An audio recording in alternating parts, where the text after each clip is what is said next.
ಭಾಳ ಭರದಿಂದ ಎಲ್ಲ ವ್ಯವಸ್ಥೆಗಳು ನಡೀತಾ ಇದೆ. ಬಹುಶಃ ನಾಳೆ ಸಂಜೆ ಅಷ್ಟೊತ್ತಿಗೆ ಎಲ್ಲವೂ ಕೂಡ ಒಂದು ರೂಪಕ್ಕೆ ಬರ್ತದೆ. ವೇದಿಕೆಯೂ ಕೂಡ ಈಗಾಗಲೇ ಸಜ್ಜಾಗಿರುವಂಥದ್ದು. ಊಟದ ವ್ಯವಸ್ಥೆ ಬಂದಂಥ ಅಭಿಮಾನಿಗಳಿಗೆ ಯಾವುದೇ ತೊಂದರೆ ಆಗಬಾರ್ದು ಅನ್ನೋ ನಿಟ್ಟಿನಲ್ಲಿ ನಮ್ಮೆಲ್ಲ ಶಾಸಕರೇ ಮುಂದಾಳತ್ವವನ್ನು ತೆಗೆದುಕೊಂಡು, ಬೆಂಗಳೂರಿನ ಶಾಸಕರುಗಳು ಅವರೇ ಅದನ್ನು ನಾಯಕತ್ವವನ್ನು ತೆಗೆದುಕೊಂಡಿದ್ದಾರೆ. ಯಾಕೆಂದರೆ ಅದು ಕೂಡ ಭಾಳ ಮುಖ್ಯ. ಇಂಥ ದೊಡ್ಡ ಕಾರ್ಯಕ್ರಮ ರಾಜ್ಯದ ಮೂಲೆ ಮೂಲೆಗಳಿಂದ ಅಭಿಮಾನಿಗಳು ಬರಬೇಕಾದ್ರೆ ಸರಿಯಾದ ಊಟದ ವ್ಯವಸ್ಥೆಯೂ ಕೂಡ ಅಷ್ಟೇ ಮಹತ್ವ. ಅದನ್ನು ಅವರೇ ಜವಾಬ್ದಾರಿನ ಹೊತ್ಕೊಂಡಿದ್ದಾರೆ. ಎಲ್ಲವೂ ಕೂಡ ವ್ಯವಸ್ಥಿತವಾಗಿ ಆಗ್ತಾಯಿದೆ. ಈ ಪುರಪ್ರವೇಶ ಕಾರ್ಯಕ್ರಮ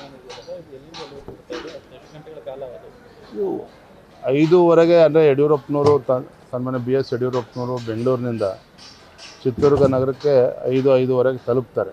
ತಲುಪ್ತಿದ್ದಂಗೆ ನಗರದ ವಲಯದಲ್ಲೇ ಅವ್ರನ್ನ ಕರ್ಕೊಂಡು ಅಲ್ಲಿಂದ ನಮ್ಮ ಮೆರವಣಿಗೆ ಪ್ರಾರಂಭ ಆಗ್ತದೆ. ರಾಜ್ಯದ ಮೂಲೆ ಮೂಲೆಗಳಿಂದ ಕಲಾ ತಂಡಗಳು ನಮ್ಮ ಸಂಸ್ಕೃತಿಯನ್ನು ಬಿಂಬಿಸ್ತಕ್ಕಂಥ ಮತ್ತು ವಿಶೇಷವಾಗಿ ಯಡಿಯೂರಪ್ಪನವರು ನಾಡಿಗೆ ಕೊಟ್ಟಿರ್ತಕ್ಕಂಥ ಕೊಡುಗೆಗಳು, ಅದು ಭಾಗ್ಯಲಕ್ಷ್ಮಿ ಯೋಜನೆ ಇರ್ಬೋದು, ಬೈಸಿಕಲ್ ಯೋಜನೆ ಇರ್ಬೋದು, ಇವೆಲ್ಲವನ್ನು ಕೂಡ ಬಿಂಬಿಸ್ತಕ್ಕಂಥ ಒಂದು ವ್ಯವಸ್ಥೆನೂ ಕೂಡ ಮೆರವಣಿಗೆಯಲ್ಲಿ ಇರ್ತದೆ. ಸರ್, ಇದು ಪಕ್ಷಾತೀತ ಕಾರ್ಯಕ್ರಮ ಅಂತ ಹೇಳ್ತಾರೆ.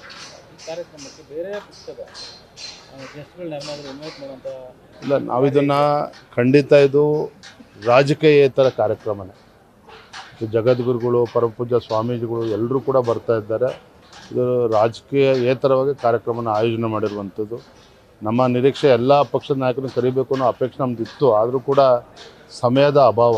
ಯಾಕಂದರೆ ಮಾನ್ಯ ಕುಮಾರಸ್ವಾಮಿ ಅವರಂತೂ ಇದ್ದೇ ಇರ್ತಾರೆ, HD ಕುಮಾರಸ್ವಾಮಿ ಅವರು ಕೆಲವು ಸಚಿವರು ಇರ್ತಾರೆ, ಇದೆಲ್ಲ ಶಾಸಕರು ಎಲ್ಲರೂ ಕೂಡ ಬರೋದು. ಕಳೆದ ಸಾರಿ ಜನ್ಮದಿನದ ಸಂದರ್ಭದಲ್ಲಿ ಸಿದ್ದರಾಮಯ್ಯ ಅವ್ರನ್ನು ಕೂಡ ಕರೆದಿದ್ರಿ, ಅವರು ಕೂಡ ಭಾಗವಹಿಸಿದ್ರು. ಈ ಸಂದರ್ಭದಲ್ಲಿ ಇದು ಸಾರ್ಥಕ ಒಂದು ಅಭಿಮಾನೋತ್ಸವ ಅಂತ ಕಾರ್ಯಕ್ರಮದಲ್ಲಿ ಅವ್ರನ್ನ ಕರೆಯುವಂಥ ನಾವು ಈ ಕಾರ್ಯಕ್ರಮದಲ್ಲಿ ಯಡಿಯೂರಪ್ಪನವರ ಒಬ್ಬ ರೈತ ನಾಯಕ, ಜನನಾಯಕನ ಅಭಿಮಾನೋತ್ಸವ ಕಾರ್ಯಕ್ರಮ ಹೆಚ್ಚು ಒತ್ತನ್ನು ನೀಡಿರುವಂಥದ್ದು ನಾಡಿನ ಎಲ್ಲ ಮಠಮಾನ್ಯಗಳು, ಪರಮಪೂಜ್ಯ ಸ್ವಾಮೀಜಿಗಳವರ ನೇತೃತ್ವದಲ್ಲಿ ಆಗಬೇಕು, ಅವರ ಸಾನ್ನಿಧ್ಯದಲ್ಲಿ ಆಗಬೇಕು, ಅದಕ್ಕೆ ಹೆಚ್ಚು ಗಮನ ನಾವು ನೀಡಿದ್ದೇವೆ. ಸರ್, ಇದು BY ವಿಜಯೇಂದ್ರ ಅವರ ರಾಜಕೀಯ ದಿಕ್ಸೂಚಿಯೂ ಕೂಡ ಆಗಲಿದೆ ಅನ್ನುವಂಥ ಚರ್ಚೆ ನಡೀತಾ ಇದೆ.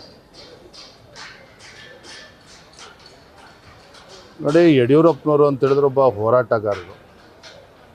ಯಡಿಯೂರಪ್ಪನವರ ಶ್ರಮ ನಗರಕ್ಕೆ ಸೀಮಿತ ಆಗಿದ್ದಂಥ ಪಕ್ಷವನ್ನು ಹಳ್ಳಿಗೆ ತೆಗೆದುಕೊಂಡು ಹೋಗ್ತಕ್ಕಂಥ ನಿಟ್ಟಿನಲ್ಲಿ ಅವರು ಪಟ್ಟಿರ್ತಕ್ಕಂಥ ಪರಿಶ್ರಮ, ಕಾಲಿಗೆ ಚಕ್ರವನ್ನು ಕಟ್ಟಿಕೊಂಡು ರಾಜ್ಯದಂತ ಅವ್ರು ಪ್ರವಾಸ ಮಾಡಿರ್ತಕ್ಕಂಥ ರೀತಿ, ಜೀತದಾಳುಗಳನ್ನು ಹಿಡ್ಕೊಂಡು ಬಗರುಕುಂ ವಿಚಾರವನ್ನು ಹಿಡ್ಕೊಂಡು ಅವ್ರು ಮಾಡಿರ್ತಕ್ಕಂಥ ಹೋರಾಟ, ಪಾದಯಾತ್ರೆಗಳು, ಇವೆಲ್ಲವೂ ಕೂಡ ನನ್ನನ್ನು ಸೇರಿ ಇಂದಿನ ಯುವ ರಾಜಕಾರಣಿಗಳಿಗೆ ಅದು ಪ್ರೇರಣೆ. ಇವೆಲ್ಲವೂ ಕೂಡ ಇಂದಿನ ಯುವ ರಾಜಕಾರಣಿಗಳಿಗೂ ಪ್ರೇರಣೆ ಆಗಬೇಕು ಅನ್ನುವ ಇಚ್ಛೆಯನ್ನು ಹಿಡ್ಕೊಂಡು ನಾವು ಮಾಡ್ತಾ ಇರುವಂಥದ್ದು. ಇದಕ್ಕೆ ವಿಜಯೇಂದ್ರ ಅಂತ ಪ್ರಶ್ನೆ ಅಲ್ಲ. ಯಾರ್ಯಾರು ಯುವಕರಿದ್ದಾರೆ ರಾಜಕಾರಣಕ್ಕೆ ಬರಬೇಕು, ಎಲ್ಲರೂ ಕೂಡ ಯಡಿಯೂರಪ್ಪ ಪ್ರೇರಣೆ, ಅದು ಆಗಬೇಕು ಅನ್ನೋ ನಿಟ್ಟಲ್ಲಿ ಕಾರ್ಯಕ್ರಮ ಆಯೋಜನೆ ಮಾಡಿದ್ದಾರೆ. ನ್ಯೂಸ್ ಫಸ್ಟ್, ನಿರ್ಭೀತಿಯಿಂದ ನಿಮ್ಮ ಪರವಾಗಿ.